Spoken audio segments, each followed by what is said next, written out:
Sure. All right, I'm gonna get it out of the way. I'm gonna start us off with controversy. You ready? Okay. Yes, sir. Will Mosley did not win American Idol. Upset. Not going to watch it no more. Did you? So did you just like latch on to him, or do you know him in some way, or what? I don't know the guy. Never met him. I just me and Trent Seaborn laugh about this. You know, I'm from the old Southern rock, the Leonard Skinner, and you know, it just grew up with it, and you know, everybody needs a little something to get them going, and I'm not a rapper. I don't listen to a lot of country. I can listen to country a few, you know, but for me, it's just where when I was in college growing up, and so I'm kind of have a kindred spirit to that kind of music. And Seaborn, believe it or not, Trent is the same way. So when we're at school, me and Seaborn have our own music, and the other guys, and we're bringing the other guys. I have a leadership committee that I meet with once a week, and we'll put on that music just to get them introduced to some of our kind of music. But no, I just thought that Will, you know, I get it, and I get it's all about votes, and it's all about, you know, gathering the people behind you and all that. But I just like the way he was just a natural to me, and I like the songs that he chose, and the way he delivered them. Man, seeing him up there with like Bon Jovi, he was up there with Hootie and the Blowfish, like it was unbeatable. It was great. And see, that's kind of the stuff I'm into. Is Hootie and the Blowfish was great in their day. Bon Jovi is, you know, Bon Jovi. I got to see them at the beach when the oil hit, and probably the best concert. And I was a concert dude growing up. And Trey Clark, my line coach, he loves Rolling Stones, and I was talking about seeing the Rolling Stones and all growing up, and the real Rolling Stones. I kid him about the real Rolling Stones, but we got to see Bon Jovi on the beach down here, and man, that was very, very, very. It was very good. The atmosphere, they were great, and so just I love music. Yeah, who is it? So like if you were picking top 3, top 5 artists or bands that you and Trent are trying to push on the rest of the team, who are y'all pushing? I have to watch him. He pushes Metallica. Okay. And I'm not. I like some Metallica, but I'm more. We're pushing the Bon Jovis. We're pushing the Leonard Skinner, the Bon Jovis. The Jason Aldean is in that group.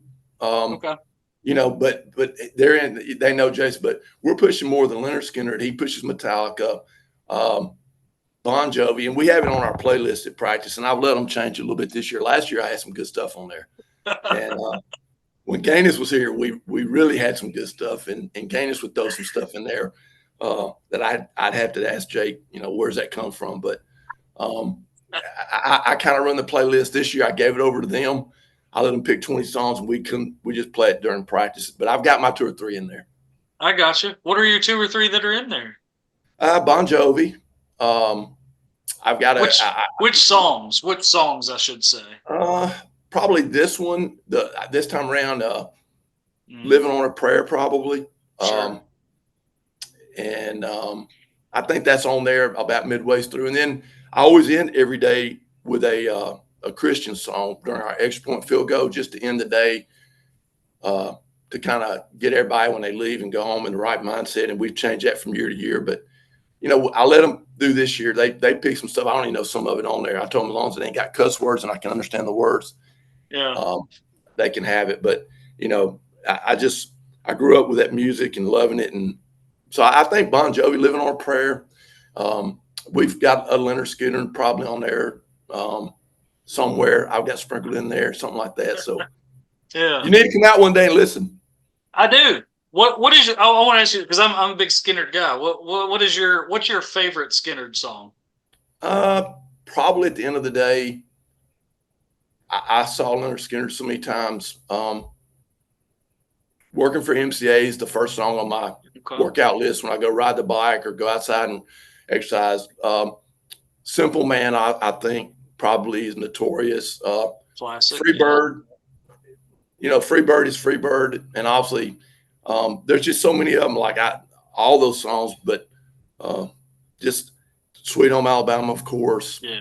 But, you know, you grew up, I think the song everybody knew when I grew up was Freebird. It lasted for 30 minutes, it seemed like. And, but we've seen, I grew up and saw the original Leonard Skinner, and we saw him at Rickwood Field, I think it was one time. I tell our coaches the policemen had bullets in their ear for the noise, and I think it was Rickwood Field. Man.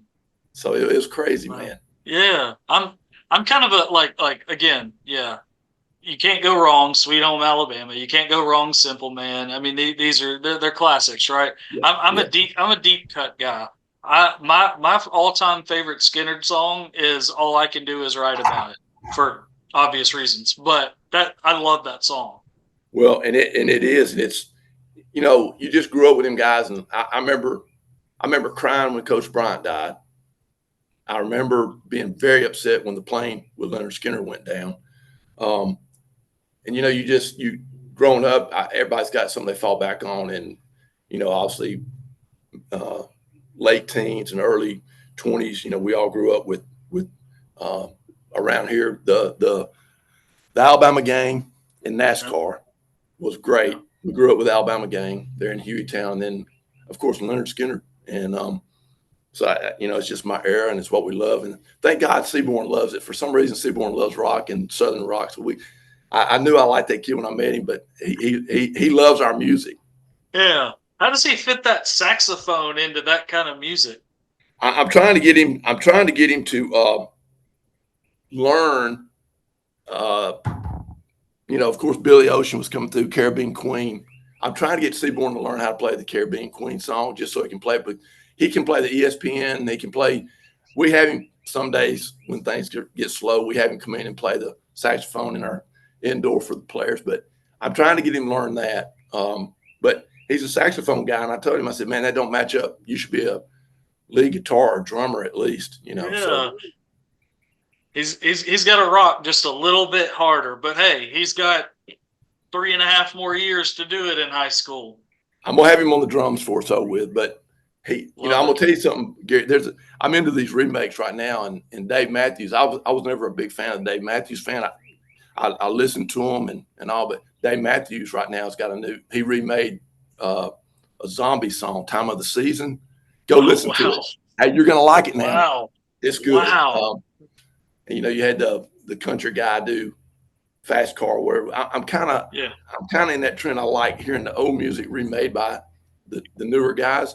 But check that Dave Matthews "Time of the Season." Check it out. Let me know what you think. Okay, yeah. No, I'm with you there too. Yeah, that Luke Combs version of Fast Car has that's good.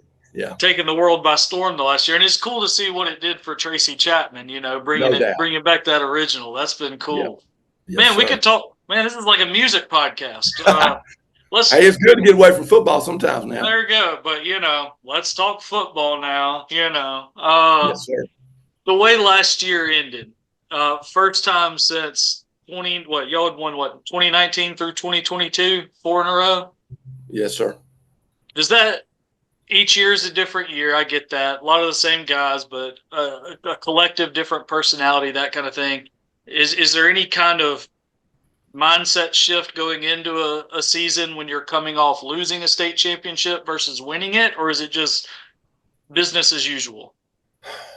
I think the mindset honestly is different. You know, when we were building up to the point to be competitive when we first got here and finally reached that state championship game, and we lost the first one we went to. Talio had been hurt the week before and late in the Hoover game, and we managed to win that game. And we didn't play good. We got killed, matter of fact, in the state championship. And then we rolled around, and I think met Central again the next year, and we got we got us a win. And so, you know, you win the first one, and everybody's great and ecstatic. I think that momentum carries over into the next year, you know. And when you win some in a row, it seemed to me like the driving force to our players was they didn't want to be the class that didn't do it. And so I think you win some of them things, and I think they get to the point that they almost, the things I would say to them and the things that the coaches may say to them that we had to do, you got to do this, you got to take care of the details, you got to do the small things, you know, you got to You got to enjoy the journey a little bit. And then I think they kind of just look at you then, okay, say what you got to say. We're going to find a way to win these games, and we're going to go state championship. And you tell us, hey, you're going to win one game on one night, we're going to win it.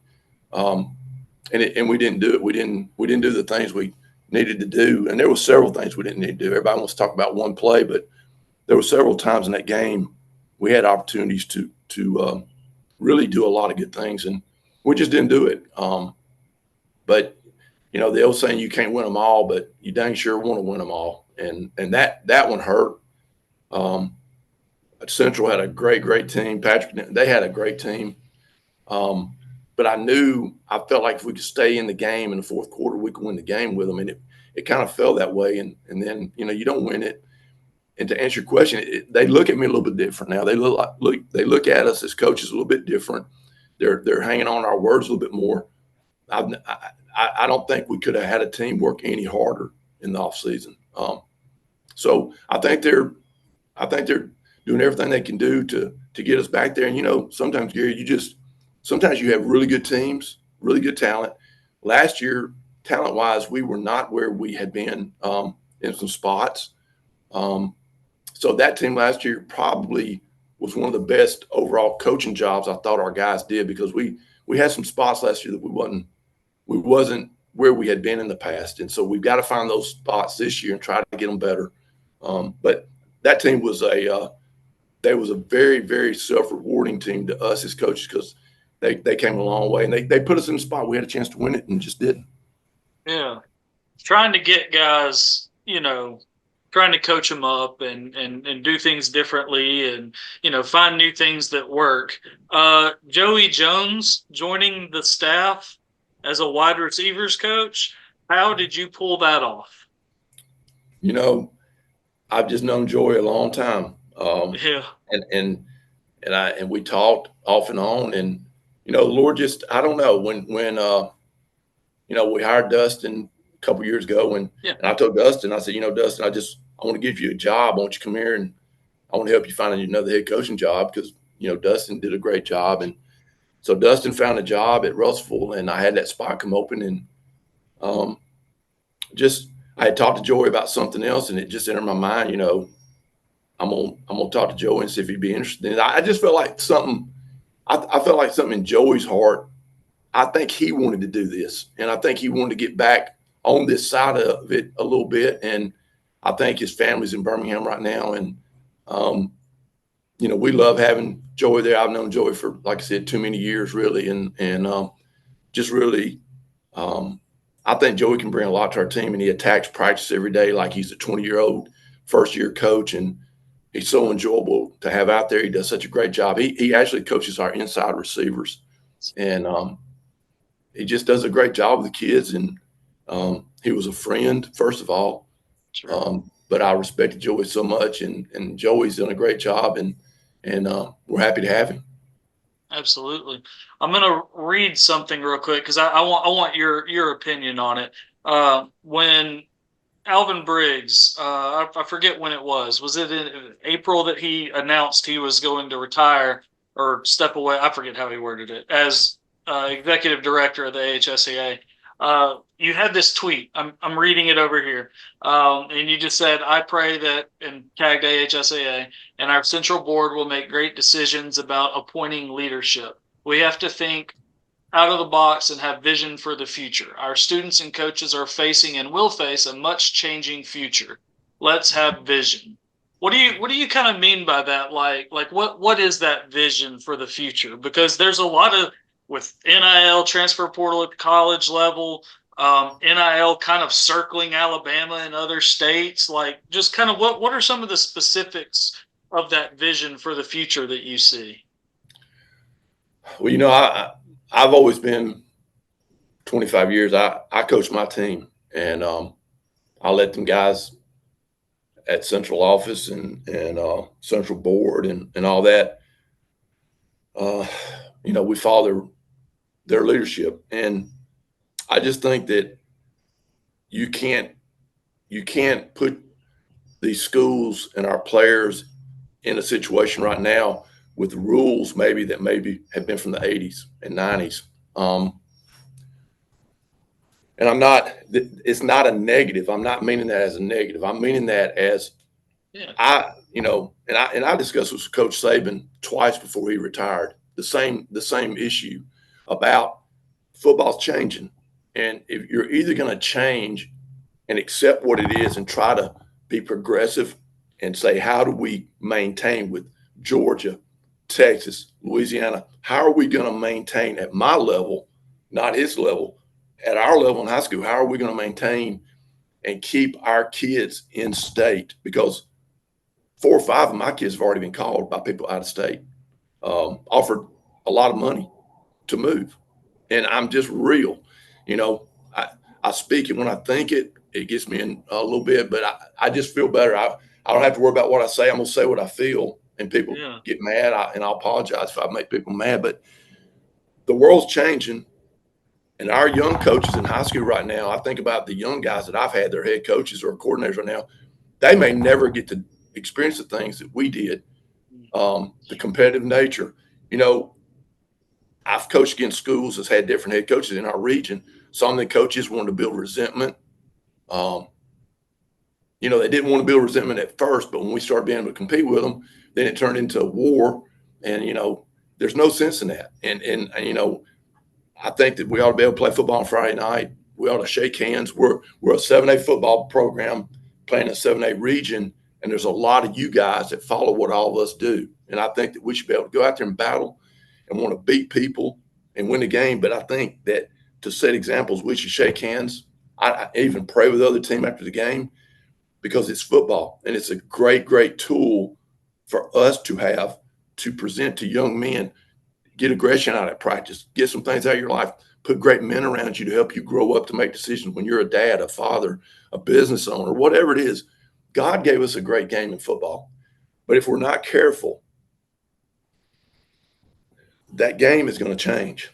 And you're going to have some people potentially coaching your son or your daughter that might not have the same goals and journey as guys that get in coaching to mentor the student athlete, as opposed to what can I do to get my name? What can I do to get my hand in this money? What can I do?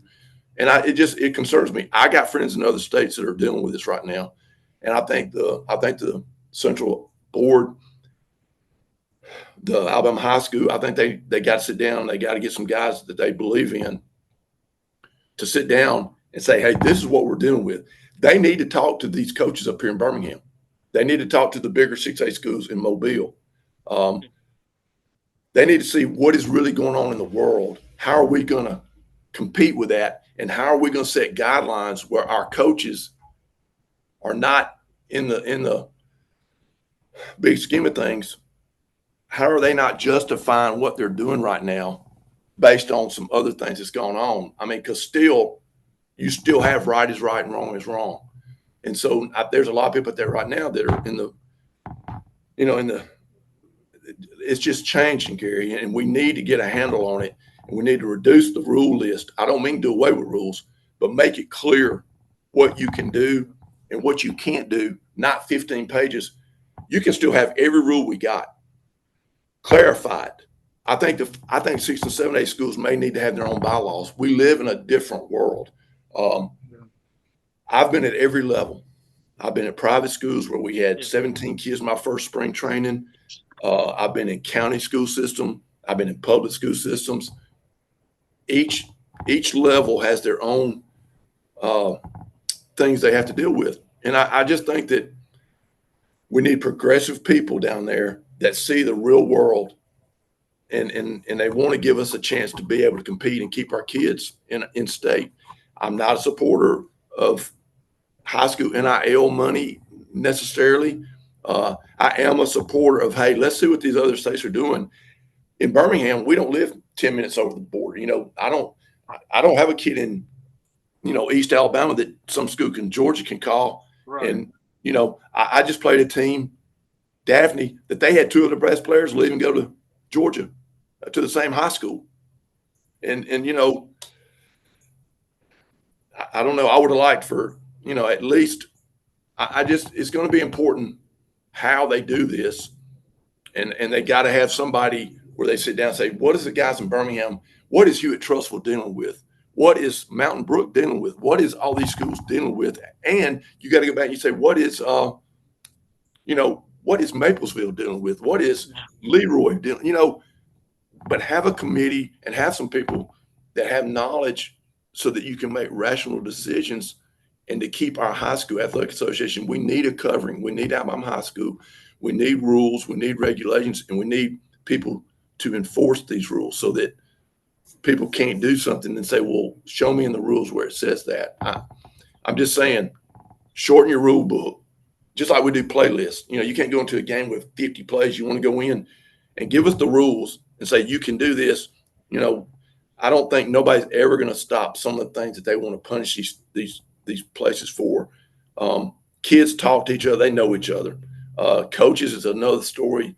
Parents, whatever. But I think, Gary, what I'm saying is I think we need some leadership down there. And I pray we get it that says, okay, this is what we're dealing with. Let's have a committee. Let's sit down and let's give these guys a chance to survive.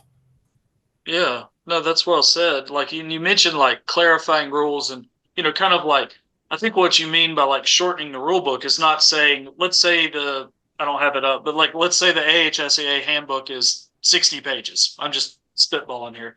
You're not saying, hey, let's take 50 of those pages and throw them in the trash. You're saying, let's condense this stuff into terse, like, you can do this, you can't do that. You can do this, you can't do that. Yeah. And then actually enforcing what's in that book, right?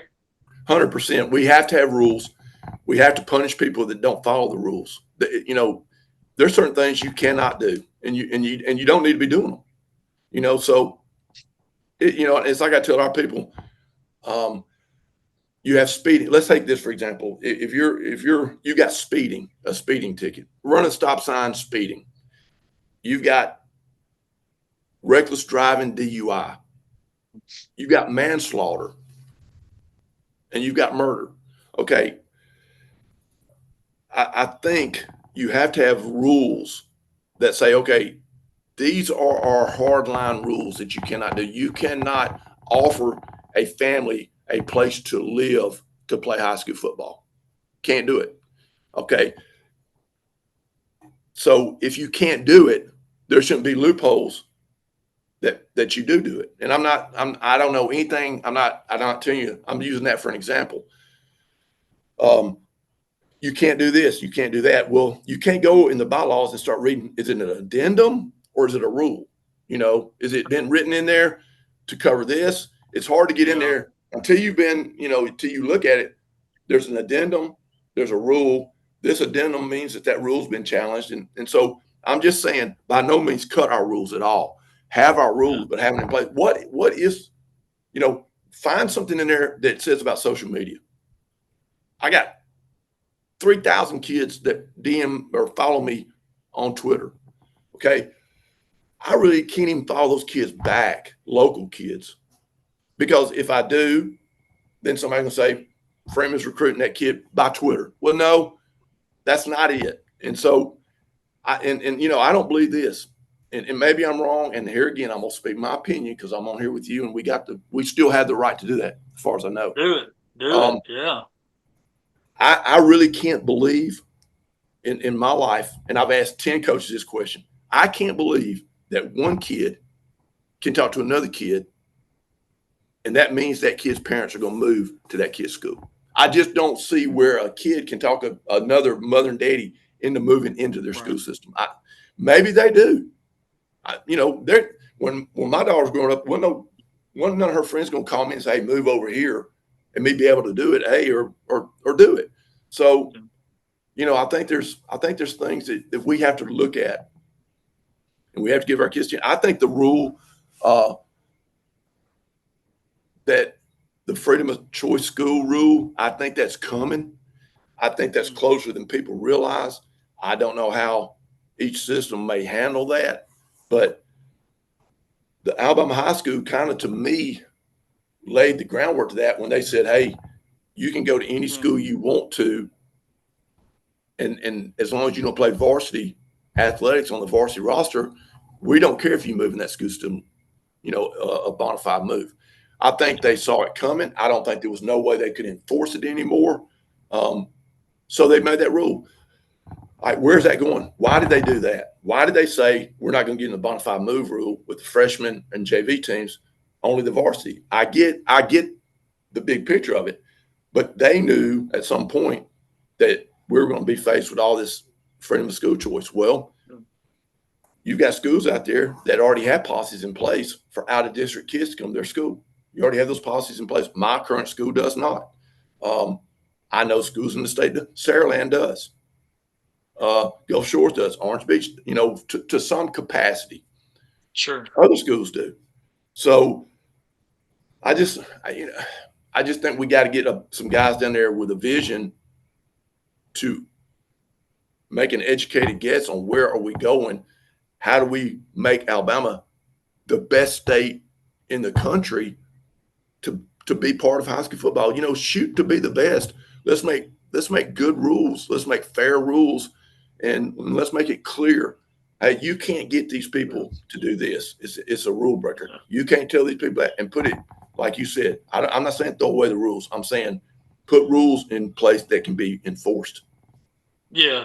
Yeah. Cause like that bona fide move rule, like this is the words person in me coming out, I am looking at that section right now in the bylaws where like it does go through kind of a checklist of here's how you determine a bona fide move, right?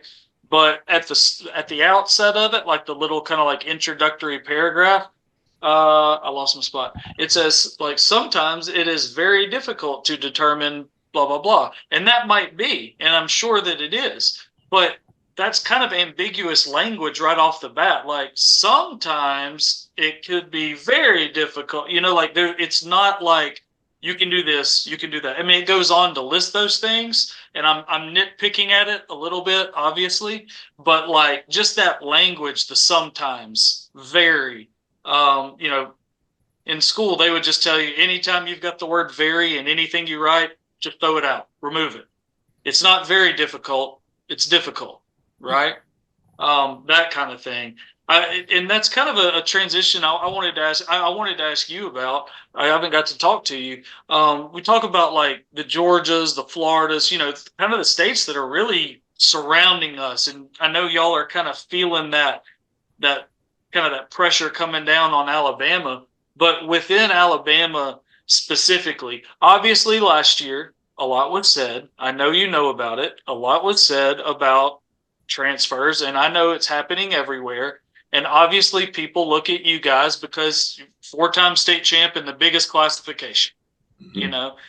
I'm sure that's something that you guys welcome. Hey, we're at the top of the top. We're them right now, But obviously a lot was said when Jared moved from Spain Park to Thompson, and I know another guys had left Spain Park on that same defensive line, maybe after the season. I can't remember his name, Coach. Nick Alston. Nick, he's a disruptor. Talk people through without giving any personal stuff about Jared or about Nick. We're not going to do that. That's not what this is. But just like, people say stuff, and I hate addressing like rumor type stuff, but obviously a lot was said because he's one of the biggest recruits in the state, going from a big time program to the biggest time program, and people will throw stuff out there, kind of willy nilly without having the context. I'm a context guy.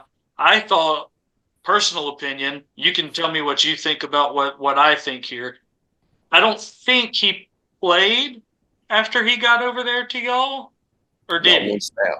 Not one snap, exactly. So I know he came out as like a captain in a pregame or something. I don't know the story there. He worked his tail off in practice. Ben is fixing to have a story about that. And Gary, not to cut you off, but go for it. I've lived through a lot of people making accusations and saying things about our program and the way we do things.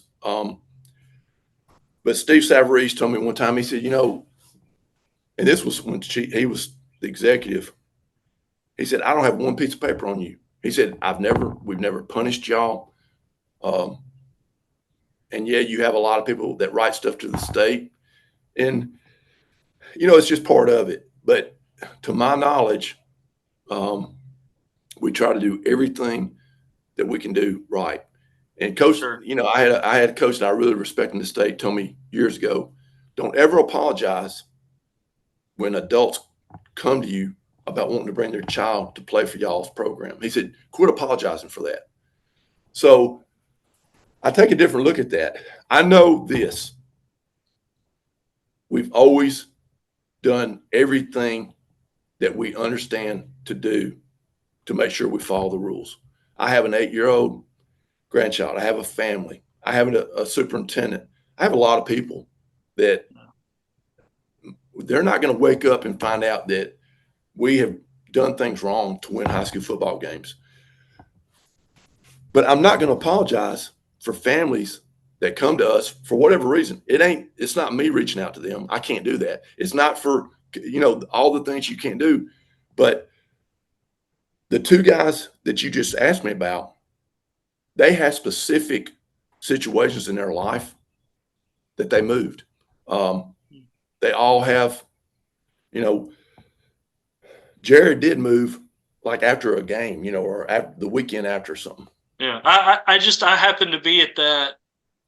It was when Spain Park beat Hewitt Trussville. I covered that game, and then I think it was after that game because I remember seeing him because people asked me after the fact, "Hey, was he there? Did he play?" I was like, "Yeah, he played. Why?" And then the story unfolded. Go ahead. Yeah. Well, and the truth about the matter is, there was probably a reason that Jared and his mom moved when they did. I think they felt it was the right time to do it and whatever. And then Nick was a different story. I'm not going into the Nick situation, but yeah, no. they both had very clear reasons on why they did what they did. And I knew when Jared came, that what was going to happen. Having done this job and understand, the people that try to attack not just our program but other programs. But if you win, it's coming. They attack Jesus, man. Or they're sure going to attack me and our program. So it's part of it. But I told Jared and his mom, he's eligible to play. You made a bona fide move. Jared's eligible to play. I said, if you'll bear with me, I'm not going to play Jared any this year. I said, ma'am, his mom didn't even know he could play, and Jared didn't either. They didn't even know he would be eligible to play. Yeah. Okay. Yeah, they lean on you and administrators and coaches for that information. Yeah, and what I'm saying, their intent was not to leave one place and come play at another place. First and foremost, my responsibility is to the players I have. So I was not going to bring in a guy mid-season and put him in competition of playing time with any of my current players. It just wasn't right to the guys that I have. Okay. But Jared never asked, nor did he think he could play. And that's where things got, I read the comments and it got all these different things and you deal with adults. And the bad thing is when you're dealing with adults that they know the reasons these kids did that. And then they want to come at me and ask me like, why? Don't do that, man. It is what it is. And so I didn't play Jared and told his mom and I didn't play him. He went to practice with us.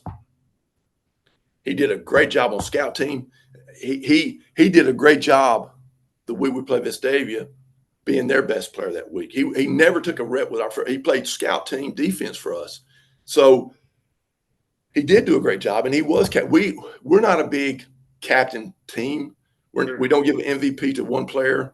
We're just a collective group of guys that we all want to do our part. So captains is not a big deal. I reward captains usually on practice week, how they done, or a great game the week before. So 2 times Jared was captains of our game. And so, it just shows you how the world can attack and can say things, and social media gives them the avenue to have a fake identity, say anything they want to say, throw bait out there as a coach, whatever you want to do. But at the end of the day, those two guys did come to us. But you also have other kids going other places, and Oh, yeah. and but I can say this, Gary. We've had, and somebody quoted this the other day. We've had, I think, roughly 40 families come through our school since January. One is a young kid. His family moved from Idaho. They got transferred here. Oh, wow. The other kid, the other kid that I know has moved and done things the right way to get here is one player out of 40. We got one. Now, I've had about 15 that's come through here that didn't come here. So the people are looking everywhere right now. They're looking for whatever it is. And I mean, if they find it at these other schools, what they're looking for, whatever that is they're looking for, that's their business. I know this. We've got one. And what I'm saying by that is we live in a world of changing times, and people are looking more than ever. In my career, we've had more families come through. And I'm not saying anything about where they chose or what they're doing, but they're interested in putting their kids in other programs. Yeah. I might have some in my program looking, but that's reality, and I can go through every school in our region, and they've all got new players coming in. Oh, yeah. So, I'm not oblivious to all the schools are getting these kids to come by their school, and they might need a safety or they might need a receiver, and it fits. All I'm saying is the time we live in, there's more parents, and it's because college follows NFL, high school follows colleges, and they see these guys in college, they get disgruntled and they leave. Well, I go back to a kid that stayed with us when Talia moved here. Their family moved here from Hawaii, had never met him. Thank God he did choose to come to Thompson. But we had a quarterback in his family that grew up here, and they stayed. They didn't leave, and that was Sawyer Pate. Sawyer Pate was the one that won the state championship the next year. So, I mean, I think there's something to be said to endure. A lot of people don't want to endure no more. Coaches don't want to endure being assistants no more. They want to be coordinators. And you see all these guys that come in and, they want to come in and they want to have a big title. And you got guys that's been coaching 15 years and they've got experience at that level. It just stands more reason. Hey, we want a guy that's been at this level that knows how to do this. And I want to hire you. Let me put you on my middle school. Let me put you in my freshman. Let me bring you through our system. And, I look back at all the guys that's come through our program just since we've been here, not Spanish Fort, that have moved on and they have great careers right now, and they're doing really good things. And so the Jared story, Ben Thomas, I called Ben the week that Jared came and I said, Ben, at some point, please consider talking to Jared and doing a story on Jared Smith. And I think Ben is fixing to put that story out. So you'll see the whole story on Jared. Yeah, no, I appreciate you talking through it because I wanted to ask you, I'm talking to you about your program. I certainly am obviously seeing it. I mean, you're seeing it everywhere, I guess that was just kind of the most high profile thing. And I remember last year when me and Kyle, we talked about it a little bit on, we were doing like a weekly podcast, like recap the previous week, preview this week, and we talked about it a little bit.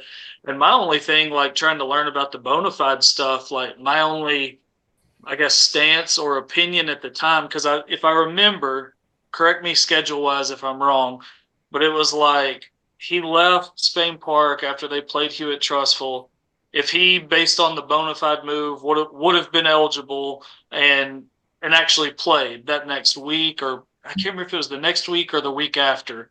It was going to be Thompson versus Hoover, and I think I made the statement on there. I was like, wait, so he could play a region opponent, Hoover, twice in the same regular season for two different teams. And I had to kind of sit with that thought a minute because, like, there's something like about that, and maybe that goes to the rule stuff, like kind of the condensing and the clarifying you were talking about earlier, where like something with that, whether it be right or wrong or neither, just somewhere in the middle. For me, it just like didn't sit quite right, like that anybody could play in the same regular season for two different teams against the same opponent. There was just something like kind of weird about that to me. Yeah, you go on your gut feelings, and like you got a guy like Jared walk in, and but at the end of the day, the right thing to do, in my opinion, and I told our staff, I said, look, this is a young man that he can't, like, in this situation, the only way this guy wins is if he never plays for us this year. And I wanted Jared to win.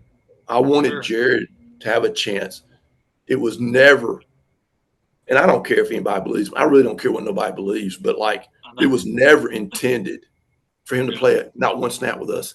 So you just sit back, and I'd have people send me all this stuff, and that's fine.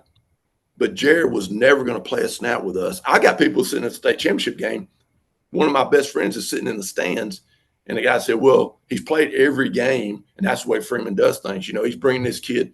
Well, that's fine. And my best friend played in the NFL. He played in the NFL, and he's a pretty big dude. And he said, I had to get up and move. Wow. But it's the world we live in.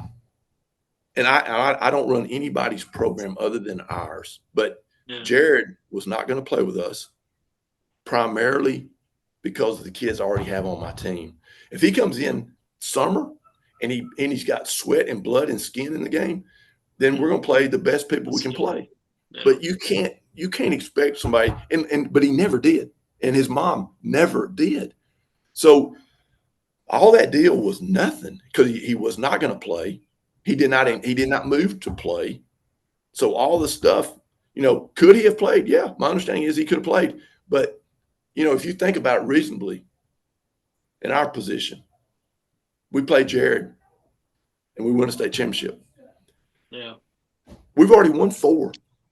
So now we had to go out and get a kid to come with us to win another one. Or you play Jared and we don't win, and they say, that's karma. That's karma. That kid should have never played. How do you eliminate that? Is you don't let the haters, all they can do is speculate and hate or assume. And you know what happens when they do that. And so a lot of people assumed that Jared Smith was this dude that played on a team that was out of the playoffs, and he wanted to come over here and play with us. That belittles my pro. I took it personal when people would say that we would do it. So it drove me, here we are dealing again, people disvaluing our program and thinking that we would be in a situation to do that. But you saw that develop, you heard it. And I talked about it. I mean, I'm one of the ones talking about it.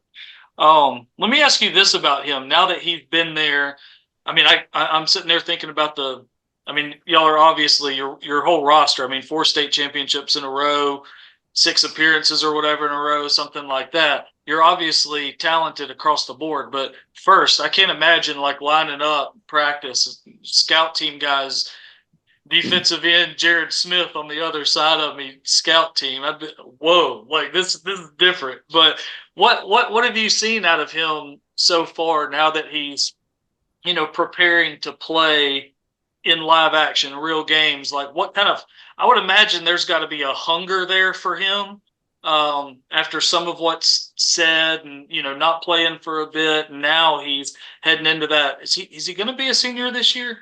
Yeah. Yeah. Well, what have you seen out of him and some of that? I'd imagine he's got to be just chomping at the bit to get this season going.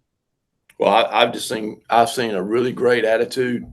I've seen a guy that I think, the question on Jared, I think, is can he play edge?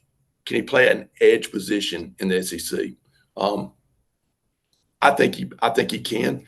I think that Jared is going to have to put some weight on. I think his goal is to play college about 260, something like that. He's about 240, I think, with us right now, maybe a little over 240. But he can really run, and he's got tremendous speed. He ran some 4.6 40s with us in off season. He's strong. He's country strong. So I think the upside to Jared is a lot. I can't speak on it. We've had we had 8 days of practice where our defensive line coach really, and Sean and them, our defensive guys, really put him in some positions. Can you really take on these edge rushers? Well, I don't have SEC linemen, so but we put some of our best guys in, and we worked that to get film on Jared to see what he is. He had a great spring game. Our game against Daphne, Jared did a great job. So I just think that a lot of schools see Jared and love Jared, and they were all over Jared recruiting. And then I think there's some schools out there that like Jared. They just don't know in the SEC, is he going to be that edge guy, or is he going to be more of a stand-up Will Backer type? And then there's teams that can morph that one spot into the same thing. So, but he's done a good job with us, and our team has done a great job accepting him. And so, I mean, I think that Jared will make some great strides this year as far as on the field presence. And I think there's a bunch of schools right now would take him now and put him on their team. So I believe it. How about talk about one other guy specifically, and then I want you to give me the rundown, offense, defense, who's been standing out, new guys, emerging names, that kind of thing. But Trent at quarterback. I mean, we've talked about his playlist and about his saxophone, but let's talk about that cannon. I mean, is this going to be? Wait, is he freshman or sophomore this upcoming year? He'll be a sophomore. My gosh, so he's got 3 more seasons. Like, he's going to be one of those guys. You know how every year, like college football, college basketball, you're like, that guy's still there? And yeah. I feel like he's already that guy just because we've known about him for so long. But like, what have you seen out of him, and what do you think his ceiling is, if there is one? Because he seems like a guy that's just going to keep stacking. Well, he's exactly what personally I look for in our team and stuff looks for in a quarterback. He's a student of the game. He's a straight A student, 4.2345 GPA. I've known him since, I think, the summer of his second grade year. The biggest thing, take all that out of it, Gary. He's going to be home at night. He's going to be preparing himself to be the best he can be on Friday night. The night before the game, you don't have to call him at home and check on him. Hey, where you at, dude? Are you home? Are you with this group? Are you with that group?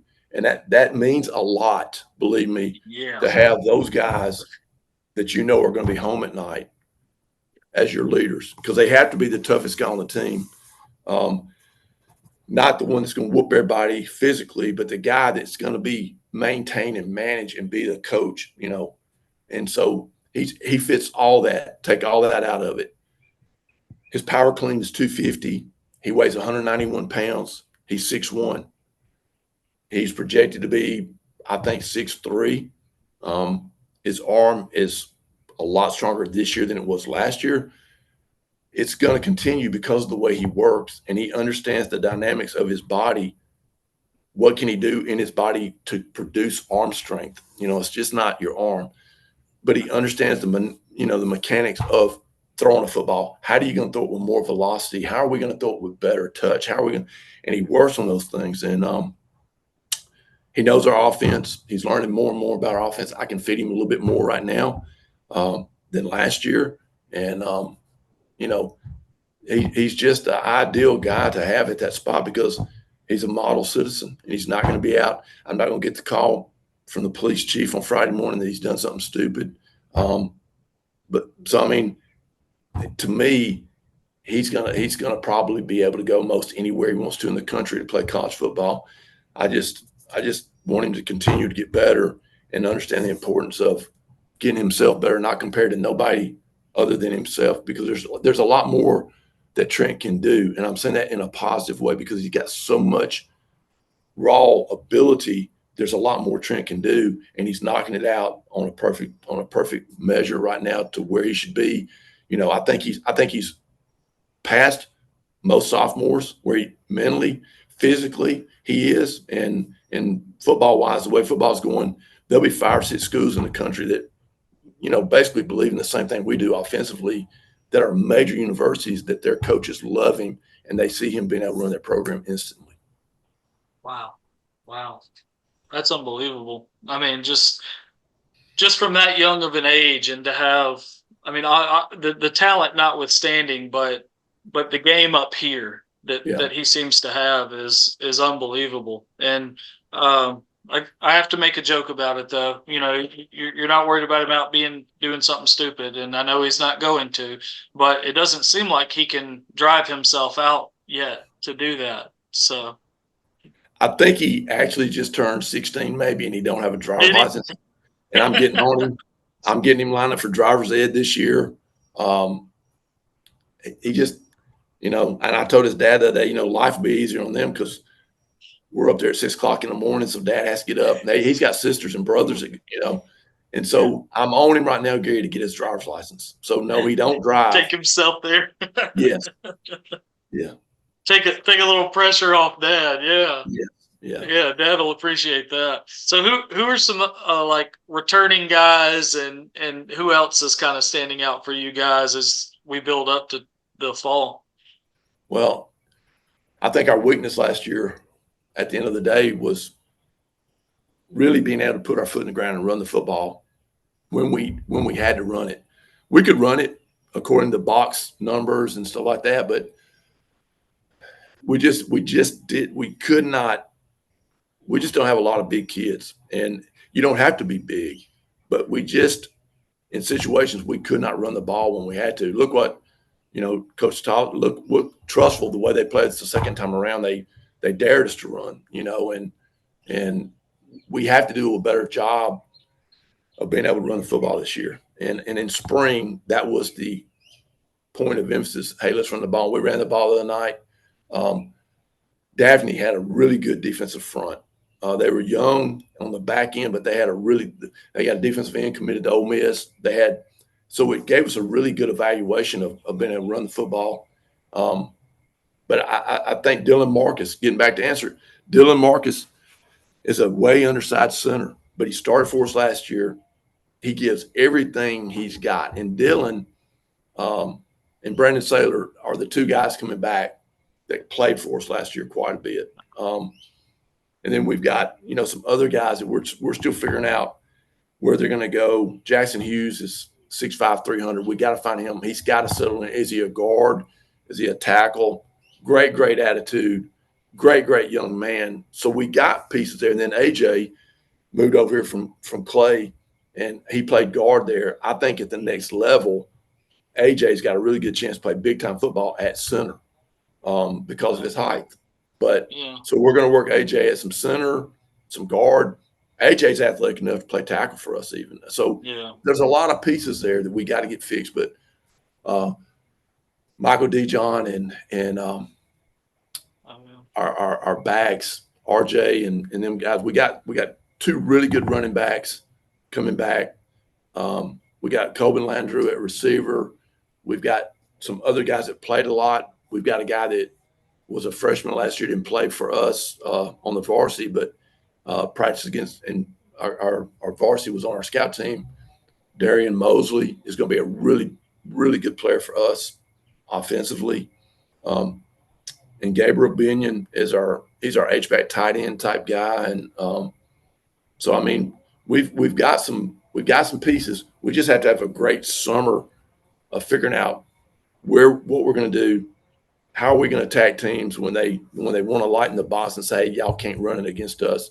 We have to be able to do that because, you know, Vestavia, Hewitt, a lot of them will get that box real light on us sometimes to try to get some people out there, and we have to be able to run the football against that. But it's one of my leadership committee, the 7 guys I have on the leadership committee probably are the best 7 collectively group of men I've ever had. They all start, and that hadn't been always, but they all start, and they're all great leaders. And, you know, the old saying, if your best players are your best leaders, sometimes you have your best years. And so we're good there. Defensively, you know, we got Fagans, new boys back. We lost Caleb Harris, who was one of the best football players I think me and Sean have ever coached collectively. He was just a football player, a great football player. And Auburn they've got a prize in Caleb Harrison. He's doing great down there. But we got Fagans, New Boy's back. New Boy has a great attitude, smiles every day. He brings excitement to our team. He's just such a great personality. And then, we've got Jared and then back defensive line. Jared will be there this year. And Cameron Pritchett is a freshman with a sophomore defensive lineman. He's got offer after offer. He's going to be a really great player for us. Seen him, yeah. And our inside backers, we've got two inside, Vinny and Trent, that are going to do it great. Trent McCorvey is a nickel right now for us. He'll be an upcoming sophomore. He started in the state championship game as a freshman. True football player. True football. So we played some young people last year. Thank God, and they're coming back with a year experience on them. So we got to figure out how that happens. We got to figure out our corners. One of the hardest working guys I've ever been, Micah Fleming. He was always undersized. He's starting to grow a little bit in his height, and man, he's one of the hardest working kids we've got, and he's had a great spring. Micah has, and so just got to get the pieces fall together, and I think we'll be good again. But high school is you. There's years that you're not as good, and you got to find ways to still maintain that status of putting yourself in a position to be a state champion. Yeah. Well, let's talk about this schedule. I'm looking over here at it. Open up with tell me about these two teams, since they're out of state teams. But Grayson, Georgia, they're coming to your place, or where are y'all playing that game? Yeah, they'll come to us. They're coming to you. I think that's an ESPN game. I think. Okay. And then the next week at Lipscomb Academy in Tennessee. Is that the school Trent Dilfer came from? Yep.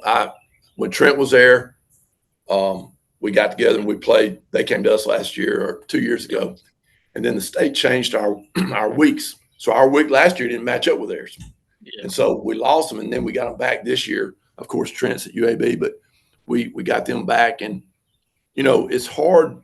And these are another one of these rules I'm talking about. In Alabama, you really don't want to play a Georgia team opening week. All right. They get 4 OTAs in full pads in July. Why we can't do that, I don't know, but we can't. So they got 4 OTAs. So actually, they're putting on their gear. They're approaching game situations 4 times in July, 3 or 4 times in July.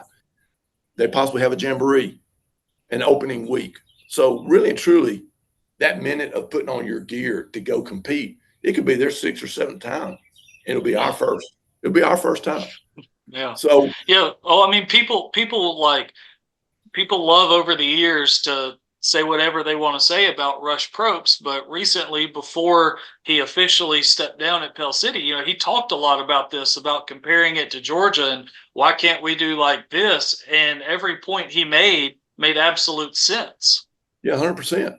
And I wasn't going to but Rush told me one time, don't ever play a Georgia team week 1. Well, I played a team, Hackville Charter, one time. They were up 20-0 on us when Leah got here, and we found a way to win that. We go to Buford, and we throw a pick 6. We fumble on the 1 going in, so it's 17-0, and we got a chance to play with these guys. Second half, we make it 17-7. We kick it off, and we felt like our kicker kicked the ball in the end zone. He does 99% of the time, but Justin Haynes got it and ran it back. Game over. But it's just a huge disadvantage. But when you can't find teams to play and you don't want to fly to Texas or Ohio or somewhere, you got to play them. And my coaches, I just think we didn't have a choice. Grayson is a great program. We're going to learn a lot about ourselves when we play Grayson. David Lipscomb is a private school in Tennessee. When Trent was there, they won state championships, and I don't know. I don't even know what they did last year. I know Saraland played them. I think and beat them by 1 point last year. Okay. But they're always a really good group to play. So we will go to Nashville, play them week 2, and then come back and hit our region schedule. Okay. You gonna do anything fun while you're in Nashville, or is it all business? It's business at that point. My wife would love to go and probably have some fun, but for us, when it gets in August, well, right now, June 3rd, I think, is that first Monday, things it becomes real. And so, but that's why we do it. That's it. The other non-region game, again, you've got Clay Chalkville coming September 27th. That was a heck of a lot of fun last year. And then, region schedule. I mean, you're you've been in Region 3 a while now. You understand, y'all. Let's see. I'm just going to go down the list. At Tuscaloosa County, September 6th. Host Oak Mountain, September 13th. The next week is at Vestavia Hills. Then you play non-region against Clay. Host Hewitt Trussville, October 4th. At Hillcrest Tuscaloosa, October 11th. Host Hoover and host Prattville to end the year. Region 3 has always been described as like the SEC West of high school football. You lose Spain Park and Chelsea, drop down to 6A. Oh, but you just add Prattville and Hillcrest Tuscaloosa to that mix. What do you make of the region slate this year? Well, anytime that you think back to Prattville over the years, and when Bill was there, they were a dynasty, and they've kind of slacked off a little bit. We see them a lot in the 707s, and there's still talent everywhere at that school, where there was last year. Right. Hillcrest, their head coach, is a good friend of mine. Jamie is a good friend of mine, and they're going to be tough, physical, probably practicing pads every day of the week type football team. So you're, nothing against Spain Park or Chelsea, but you're adding a team collectively of a bunch of guys that can outrun a bunch of my guys, and then you're adding another team that will physically just wear you down and pound you. So it's going to be really good. And Tuscaloosa County, they just hired Miles Hope. They just got a new head coach. I don't know a lot about Oak Mountain. I know the guy, the coach is going in his second year there. So you would think that program's going to be better. It just, Hoover's always been Hoover. They've been down a couple of years, but talent wise, Sure.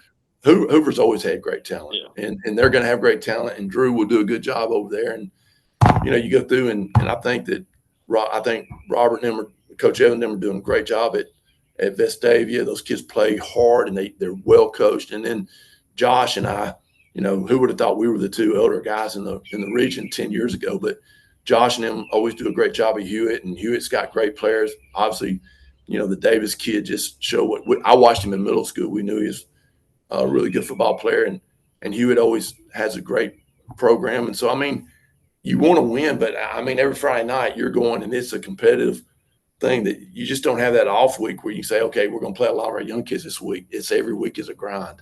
Yeah. Yeah. Like I was looking cause like you said, every week is a grind, but in no slight to any other team on the schedule, but you've got this stretch from September 20th. Really through the end of the regular season where these are consecutive Fridays at Vestavia, host Clay Chalkville, host Hewitt Trussville, at Hillcrest, host Hoover, host Prattville. Yes. That's insane. It is, and I didn't make the schedule. I do have the right on those 3 open weeks, and we're going to try to play the best teams on those weeks. And sure. When Drew was at Clay, we decided to do that, and then Stewart got there, and we renewed that week. I think it's good for both programs. But those 3 weeks is all I control, and the rest is kind of you draw the hat. They go to the meeting, they tell you who you're going to play. But I've been at schools where you would have those weeks where you thought this is going to be a not a great week because you might play a team that obviously wasn't the same type team as you. Sure. And your young kids did get to play a lot, was the positive side of things of going into some of them games. But there's nothing like getting that game over on Friday night, praying you have success to get a win, waking up Saturday morning and looking at the other team, and then going in Sunday after church and just preparing with such excitement and anxiety and all the things that go with it to get ready to play these teams because they're all very well coached. They all have good football players. And it really is a measure of, every week you got to go compete and get yourself better. And that's why every day I tell our coaches, try to put a nugget of something good in today because we can't go with all these ideas, but it's just, I love where we're at. I love the schedule we have. It's conducive to making us work. And if you lose a player or two, you can't lose players. We don't have a lot of depth, so we can't lose players. We got to stay injury free, which we stress at the whole off season. Get in the weight room, get yourself, injury free, protection free. But no, I love it. And I thank God that our schedule, and we play really good teams. And the guys that we coach against, they're all good people. So, you look forward to talking to them guys every week. And I think our coaches around the state need to do a better job of, there's no sense in us not collectively getting along. If you have a problem with our school or something, call me. I've never in my life, I've never called and turned in anybody for anything. I just don't do it. But if something comes up, I felt like something's going on, I'll call the other coach, hey, just this is what it is. And I think that's what we all need to get back to doing, is being able to call each other, talk to each other as men, and just handle things like that, rather than play the social media game and throw out comments and do these little things on social media. I think the days of being a man and then calling the other guy and talking, I think that eliminates a lot of then they can speculate, but you and the other head coach know exactly what's going on. Yeah. Well, hey, don't name names. Don't name names, but someday down the road, let's all get on here and we'll hash it out on a Zoom. I'll play moderator. I'll just sit here and let y'all talk. Well, right now, I don't have any conflicts in our region. I don't think. I'm good. Good. That's the way it should be. Let me get you out of here on this one. You mentioned the kids, and you said the word work specifically. I have always wanted to ask you this. Where did the hashtag outwork them all, where did that come from? How'd you come up with that? I've always wanted to know. I know the time, but back in the day when social media was becoming social media, and the kids were following social media and all these things, I always keep a bunch of good young coaches around me for their energy, for their coaching. And there again, I had some young guys, Gaines and John Jones, and I had some young guys there that was telling me, hey, man, you got to get on Twitter. You got to get a profile. You get on Twitter. I said, I don't even know what Twitter is. And so, but you start looking at it and you want to be competitive, and you want your kids to know that you care about them. So when I got in, I said, I want to be positive on it. I want to do some stuff sometimes on Sundays after church that that it's meant something to me, to help people. I got friends of mine that, just sometimes you just want to send something to them. They're not getting nothing to do with football, but it's just a message of, man, about keeping your vision alive. There's good things in the world.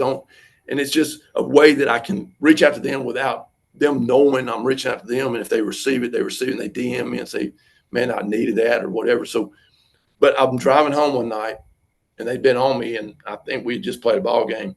And I thought, okay, I got to bite into this deal. It's about every new fad. So I'm driving home on 59. I guess it's 20. And it hit me. The only thing in my life that I can hang my hat on is I really don't think I can be outworked. My whole life growing up, my dad used to tell me, you better get in the yard and work. You got to go to work. You got to do this. You got to do this. And so I grew up thinking, if I'm not the best one, I can be the best one, because I can outwork these other people, and I can make up for talent or by working. And I know the way that I prepare. I don't ask my guys to sit at that school with me, but I go home. My best work is 10 o'clock to 12 o'clock at night. I mean, I can get my work done. I'm a night person. Thank God I don't need a lot of sleep right now, so I can get up in the morning. But the thing that I hang my hat on is I constantly feel like I'm working. My wife will sure remind me that I constantly work. But it might be watching video. It might be watching somebody that runs our offense. It might be somebody that runs our defense. But I'm always looking, how can we be better? And so it just came to me. And to outwork them all, I wanted to get that, and now you see it. So I'm in the process now of really looking at that. And so there again, my young guys come to me and say, Coach, you got to think profile. So I thought of a profile, and I told them, I said, okay, let's go with this. Great, Coach, that's good. And then they said, well, Coach, sometimes when you put a name in there, it can pull up something that you don't want to pull up. I said, well, how do you prevent that? They said, well, just add a space between it. I still have people say, hey, you don't even know what you're doing. You put a space between hashtag and that. But I did that for a reason, because I didn't want to put outwork them all in some kind of stupid video or some kind of stupid come up for a kid to see. So I added that on purpose. I still have people say, man, you don't even know what you, and hey, I had some young guys taught me how to do it, how to run it. They showed me the importance of it.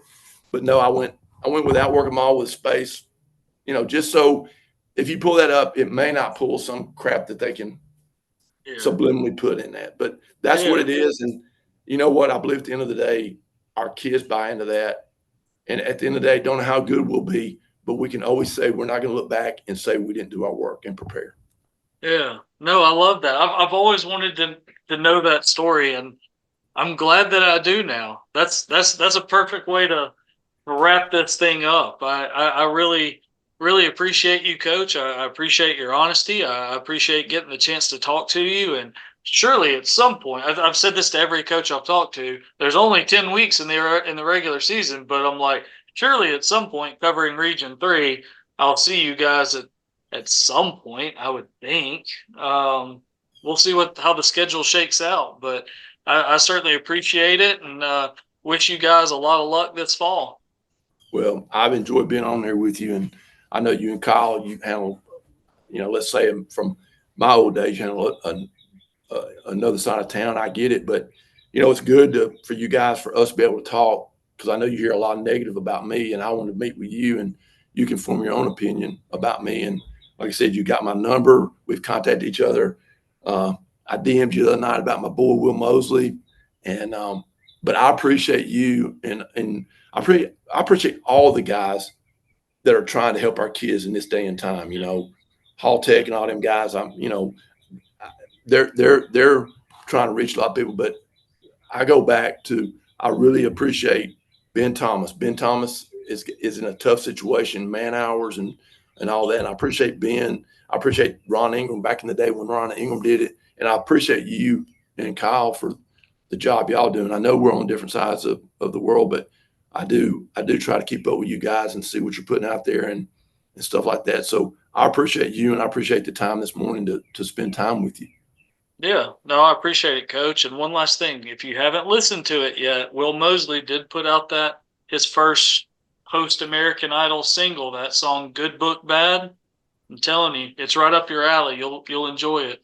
I'm gonna take it this afternoon. Hey, you'll enjoy the music part, but I think you'll really enjoy the message a lot more, for sure. Well, thank you for sharing that with me, and I will. And you get out our way one day, let me know, and we'll make sure you hear some good stuff at practice. Sounds good. I appreciate you, Coach. Thank you. I appreciate you, Gary. Have a good one. Yes, sir.